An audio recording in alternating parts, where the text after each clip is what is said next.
Well, the problem is the Russians don't care about international law, and we do.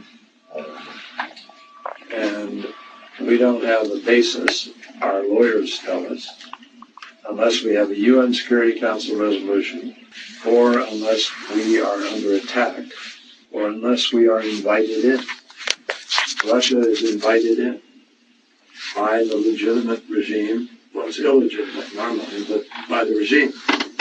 And so they were invited in, and we're not invited in. And the only reason they're letting us fly is because we're going after ISIL. If we were going after Assad, those air defenses, we have to take out all the air defenses.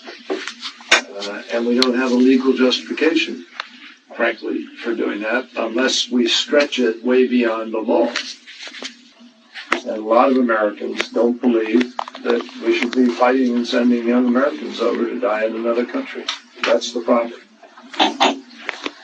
Congress won't vote to do it.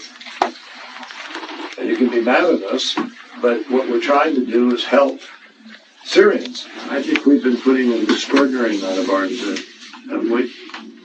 Yeah, and I have to say, as you said, it's a double-edged sword. When you pump more weapons into a situation like Syria, it doesn't end well for Syrians.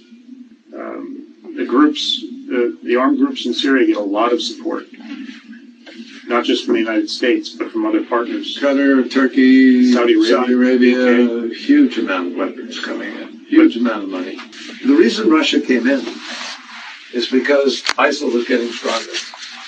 Daesh was threatening the possibility of going to Damascus, and that's why Russia came in, because they didn't want a Daesh government. And we know that this was growing. We were watching. We saw that Daesh was growing in strength, and we thought Assad was threatened. We thought, however, we could probably manage, that Assad might then negotiate. Instead of negotiating, you got Putin to support him. So you think the only solution is for somebody to come in and get rid of Assad? Yes. That's the only solution. Yes. Who's that going to be? Who's going to do that? 3 years ago, I would say you, but right now I don't know. Well, look, it's a hard choice. I'm sorry, but it's not easy.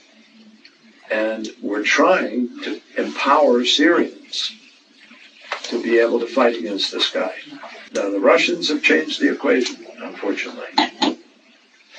The Russians have changed the equation.